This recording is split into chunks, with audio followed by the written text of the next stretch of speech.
WCBI News at 10 starts now.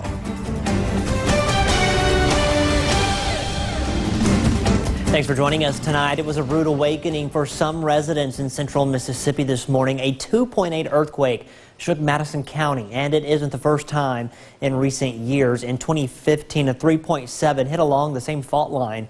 Courtney Ann Jackson has more. It was 2:33 in the morning. Most were likely sound asleep, but below the surface in Madison County, some of you tell us you did first hear a boom before feeling the shake. The state's geologist, David Dockery, says there's a reason for that. There are three waves generated by an earthquake when a fault moves. A shallow earthquake, when it hits the surface, can turn the surface into the surface of a boom box. And boom, you hear the boom.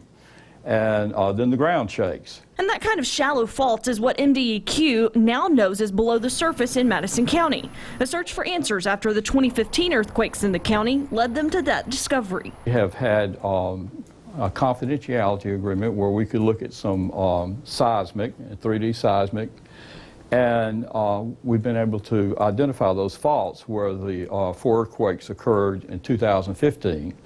So they're not mapped, but we know they're there. A 2.8 magnitude quake may not sound like a lot, but the depth of the fault can impact how much you feel it. And they say it's shallow faults that they've located in that area. It's closer to the surface, so if you have a 3.2 earthquake and you're right above it, all the punch of that earthquake comes up to the surface.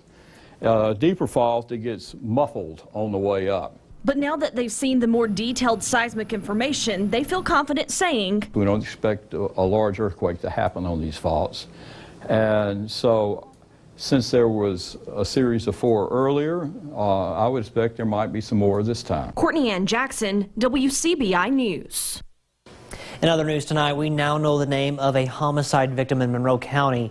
Monroe County Coroner Alan Gurley identifies the man as 36-year-old William Lee Elliott of Caledonia. His body was found shortly before 4 o'clock this morning in the 22,000 block of Highway 45 near Wren. Gurley says the Mississippi Bureau of Investigation and the Monroe County Sheriff's Office are handling that investigation. Elliott's body is being sent to the State Medical Examiner's Office in Pearl for an autopsy. No arrests have been made in the case. Most children of undocumented immigrants arrested in Wednesday's raids have been reunited with their parents, but a new issue is growing. How can those workers who were arrested support their families with no income? A church in Forest, Mississippi is stepping in to help. Alex Love reports. I do feel sad about the kids. Mixed with emotions, 2 sisters were brought to tears recapping the moment they were reunited with their mother. She was outside and I heard her voice and I started running so I can give her a hug. Just one of hundreds of households trying to regroup after ICE agents raided food processing plants where they worked. We spoke to one worker who described the experience. She said as they were coming in, entering the building, all they were doing is screaming. She couldn't understand what they were saying. They never touched them, but they were like screaming, and so they were all just walking. And like I guess the way they were screaming, their screams pushed them away in a line and said they were walking straight. She was like shocked. She was stuck in shock. She didn't know what to do. She didn't know where to go. But in the midst of their depression and struggle, Trinity Missionary Church and the Forest community are stepping in to help. The church is so far just offering shelter, a place to come by for us to have this small center. The community's been great. I mean, it's been food and donations coming from all over the United States. Walking into the donation room shows just how caring this community has been for the families impacted by the raids. When you come in here, you just see endless piles of food and other grocery products stacked to help the families make ends meet. And the Trinity Missionary Church tells us all the help just keeps on growing. I feel happy. They do care about us. Thank you for helping us. I thank everybody that was always there for us. We've been working hard just to be here. But for one boy living with his dad and uncle still without his mother, Abelina, the temporary help can never fully fill his empty gap. Some people say that they took her over there to Louisiana. And I want to know that if she's over there or still in Jackson. I love you, Mom, and I hope you stay safe. Time now to get a first look at our Friday forecast. We'll send things over to Chief Meteorologist Keith Gibson. Hey, Keith. Scott, all quiet here. Our Alpha Insurance Camera Network in Louisville, Mississippi, Vernon, Durham's Pharmacy, Tupelo, and Columbus. We saw some cloud cover out there. The showers really just fading away out towards Winona, and that's really just about it right now. Temperatures are in the low and mid 70s, so this is about where we're going to be for the rest of tonight. We will start out in the 70s on Saturday. There may be a little bit of shower or thunder shower around activity around when you wake up, but the better chance for storms during the daytime heating, much like today. Highs will be around 90, much like today, but it gets hotter, it gets more humid. We'll talk about that in your 7-day coming up. All right, Keith, thank you very much. Well, since the city of Saltillo switched its water supply from river to well water a few years ago, residents have been complaining about the color and odor of their water. The city is now planning to switch back before the end of the year. Our Allie Martin has more on how residents and future growth could be impacted. Nearly 2 years ago, Saltillo switched from river water to well water, and for some residents, discolored water has been a recurring problem ever since. It has a tint to it. You don't want to drink it, you know.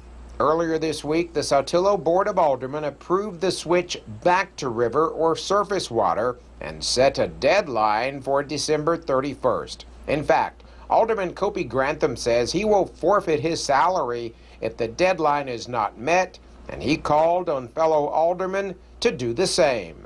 Well, I truly believe that when the checks stop clearing, that the local officials in Saltillo will take priority to the switch over and take it serious. Saltillo will start buying its water from the Northeast Mississippi Regional Water Supply District. It will mean a slight increase for customers' monthly water bills, but will also allow the city to better prepare for future growth. Under our current system, if we build 250 more homes, then the government will stop us from adding homes because we have reached our capacity. That's not good, but that's why we're focusing now on Saltillo's future, not Saltillo's past. Public Service Commissioner Brandon Presley became involved in the Saltillo water saga more than a year ago after his office started receiving complaints from residents about their dirty water.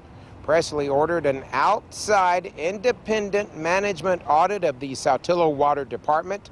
That 35-page report just released suggested the city switch to river water to solve the issue with tainted water. It took a little time to get this independent management review done, but I think it's worth its weight because it actually gives an independent look, puts politics aside, puts personalities aside to really arrive at the best conclusion for the citizens of Saltillo.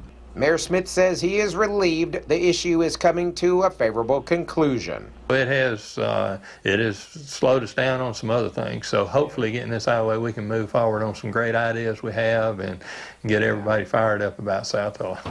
Allie Martin, WCBI News. Commissioner Presley will officially set a December 31st deadline for the water supply switch in Saltillo on Monday. Some sad news to pass along tonight. Former Houston Mayor Bill Smith has passed away. From an early age, Smith's life was marked by public service. He served in the Navy during World War II. Smith was a member of the inaugural board of the Create Foundation, where he represented Chickasaw County for 23 years. He also served as mayor of Houston from 1993 to 2003. Bill Smith was 94.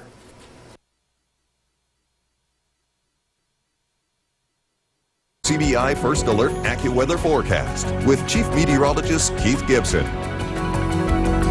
Our time lapses from earlier today shows what we've had to deal with.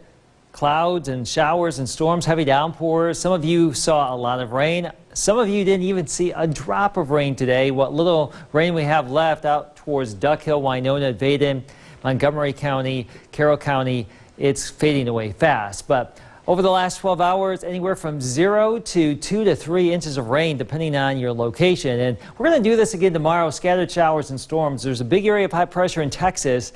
That's going to scoot on in here later on in the weekend. That's going to bring us the heat, but we still have a few more disturbances back to the northwest that will give us a few more storms as we get into tomorrow. So let me show you tomorrow morning. When you wake up, there could be a little bit of rain or thunder shower activity around, but by the late morning into the afternoon, much like today, clusters of storms moving from northwest to southeast, it would appear. That will tend to go away tomorrow evening. Now, as we get into Sunday, that big area of high pressure starts to nudge on in, and that will start to limit the effect of the shower and thunderstorm activity. And then it really builds in for Monday. So hot, sweltering, rain chances much lower. It's going to be steamy around here. Now, let's talk about the heat index. Tomorrow, away from the storms, anywhere from 100 to 105. A fairly decent bet, but we will have some storms around, so that will mitigate things. As we get into Sunday, 105 to 110. Same story on Monday, too. Some of you may actually be in the 110 plus category as far as the heat index is concerned. So get ready for some hot weather. Temperatures right now are in the 70s, and that's about where we will be for the rest of tonight. Low to mid 70s. Can't rule out a stray shower storm. Most spots will not see it, but tomorrow we're looking at highs up to around 90, warm and steamy. And there you go, across the region, plus or minus 90 degrees. Winds variable at about 3 to 8, a 50% chance for some scattered showers and storms. Some of you may get a good soaking, a quick 1 to 2 plus inches. Others may not see a drop. So just see how it all plays out here. Futurecast shows those clusters of storms moving on through, and a lot of that will be going away. And then we'll see, like I mentioned earlier, lower chance for some showers and storms there as we get into your Sunday. Don't forget about the Perseid meteor shower. This will be peaking later on in the weekend. And if you see some clear skies in your neck of the woods over the next few days, look up. You may see some meteors streak across the sky at night. Here's your AccuWeather 7-day forecast. 94 Sunday, 97 Monday, 96 Tuesday. Again, the heat index 105 to 110 or higher. Not as hot, with higher rain chances by the middle of next week. As we head into the finals of the women's amateur at Old Waverly, we take a look behind the scenes at some championship play behind the scenes. You're watching WCBI News at 10 with Scott Martin.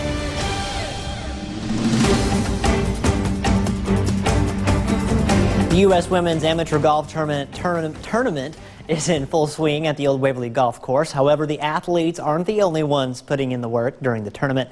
The kitchen crew is also indulging in some action. Our Quentin Smith, he takes a peek into the kitchen to see how they're handling the rush. He joins us live in studio with more. Scott, the tournament brings in golfers from all across the U.S., and those athletes can work up an appetite. From cooking breakfast to lunch, it takes an all-hands-on-deck for the kitchen committee to come out on top. We've been cooking here nonstop for the last 7 days, and we have 3 more to go. From every slice to every dash of seasoning, this kitchen crew is definitely bringing their A game. We've done it'll be up to 28 different menus. We're 18 different buffet designs, so we're really taking this opportunity to have creativity and to help show off Old Waverly. From inside this kitchen, workers have fed nearly 4,000 people in a span of just 7 days. And we haven't repeated any menu yet. Executive Chef Perry Seal says, just like the athletes, they too have to come up with a game plan. That's very challenging to put out all the menus and do all the logistics and then not repeat, keep foods fresh, and also have the guests and our members engaged and happy with the food. So to begin executing their strategy, the kitchen crew arrives at 4 o'clock every morning to begin prepping for a 5:30 breakfast. They have about an hour and a half to execute a breakfast, which we have bacon, sausage, full omelet stations, ham displays, fresh fruit. Then there's a 1-hour break in between to allow them to switch things over and begin gearing up for their lunch buffet. Did a beautiful salad bar, and we had about 20 different toppings on different lettuces and artisanal greens. We did an Italian Mediterranean lunch buffet the other day with homemade meatballs, sausage. It was great. Risotto and chicken. We have a wonderful smokehouse here at Old Waverly, so we smoked a bunch of pork butts and ribs, and it was phenomenal. Though they won't leave the tournament with a trophy, Seal says satisfying everyone's taste buds is what this team is playing for. We're measured by our last meal, and I believe our last meals were well liked. So. Now, aside from the food, Seal says they also have drinks stocked up for the athletes to help keep them hydrated. The tournament continues through Sunday, and Seal expects them to feed hundreds of more people until everything wraps up. 2 weeks until football is officially back. We're going to celebrate with the Super Troopers. Mooreville is up next on the tour. Next in sports. Here's WCBI Sports with Tom Ebel. 60 schools in 60 days continues on in Region 2-4A. The senior class at Mooreville this year steps onto the gridiron with unfinished business, looking to change Trooper history. Mooreville is stop number 47 on the high school football tour. WCBI's 60 Schools in 60 Days is brought to you by Sparklight. Mooreville head coach Jimmy Young has been waiting for the 2019 season since taking the job 3 years ago. He knew that this group of seniors would be impressive. Well, since they've been in 9th grade, it's just been phenomenal, and it's carried on to where we was about 87% in attendance every day this summer. So just their leadership and everything along those lines has really pulled together. This senior class wants to do things differently than what has been done in years past. More specifically, this senior squad of Super Troopers is looking for a winning season. Not just the last year, it's been a couple years before that. I've been playing for, this is my 4th year, and all my 4 years we've been like 3-7, 2-8, stuff like that. So I'm just trying to finish my year off strong. Try to finish jobs more. Last year we dropped a lot of balls on the 5-10 yard line, and dropped a lot of passes we should have had, and we're just going to try to hang on to the ball and catch passes. Mooreville should be in good hands with Mitchell once again on its roster. Now, as a senior, the 6'1", 180-pound defensive back has been a secret weapon for the Troopers over the past few years, and people are taking notice. He was kind of my hidden gem, which teams I played knew about number 5, but we got a couple more that's come on really strong that I'm excited for the world to see this fall too. Mooreville has been working diligently on its offense this year, looking to spread things out and throw the football a little bit more. Simply, the Troopers are focused on whatever can get the job done. I'm finishing a lot more plays. We got to work a little bit harder before August 23rd. Playing hard all the way through, all the way to the end. Just keeping heads up, spirits high. We're going to be a lot better than last year. We tightened up a lot. We got some new players. We got new people. Whole new offensive game plan, we're coming. I hope that each one of my kids can look themselves in the mirror and know they laid it all out there every night. And that's all we talk about, is playing every play as hard as we can and letting the cards fall where they may. Mooreville's season gets started against Boonville on August 23rd. With the Troopers on the high school football tour, Courtney Robb, WCBI Sports. We're officially 2 weeks away from the very first end zone of the 2019 season before high school football season begins. Here are some of the upcoming previews. Shannon coming up tomorrow, Itawamba AHS. Those two round out our previews of Region 2-4A. Before we jump into the Lowndes County rivalry with New Hope on Monday and Caledonia on Tuesday. If you've missed any of the stops up to this point, go to our website, WCBI.com. Ole Miss continuing to install its new defense under Mike McIntyre, gaining confidence before Week 1 against Memphis. McIntyre says the defense has 100% bought into the system and continues to work on what has plagued the Rebels defense for the past few seasons. With a team scrimmage coming up tomorrow, McIntyre hopes the practice reps begin to translate to live action. I want to see us play with good pad level up front. You always say that, but when you get out there and it's a scrimmage situation, you want to make sure they do their techniques. I want to see us be able to tackle in space and understand that our leverage points that we're doing on defense, they understand where they're coming from, and then be able to see them handle when adversity happens out there. Beautiful thing about football coming, and now playoff baseball ramping up. Some Friday scores in Major League Baseball. The Braves pick up win number 69 with an 8-4 win over the Marlins. There may not be a hotter team in baseball, actually the hottest team in baseball. The New York Mets walk off the Nationals 7-6. Michael Conforto with a walk-off single in that one. The Mets now a game and a half back of the wild card. They've won 14 of their last 15 ball games. The Reds defeat the Cubs 5-2, and the Cardinals get the 6-2 win over the Pirates on Friday night. That does it for sports. We'll have the last of your forecast coming up right after the break. All right, here's our 7-day forecast. A few more scattered storms tomorrow, Scott. Not as hot, but plenty humid. The temperature really starts to go up Sunday, Monday, Tuesday, mid to maybe upper 90s. The heat index could be in that 105, 110 plus range. Yikes. Yeah, it's going to be hot. It's going to be hot, humid. Find a cool spot. That's what you need to know. You know, and you keep saying at the dog days of summer, we're here. It's here. We just got to power through it. And you know, my dog, she is not a fan of the heat, so she stays in the AC as much as possible. I can be in the AC or by the pool. I don't want to deal with the heat. Stay cool. That's what you got to do. All right. Thanks, Keith. Thanks for watching. We'll see you next week.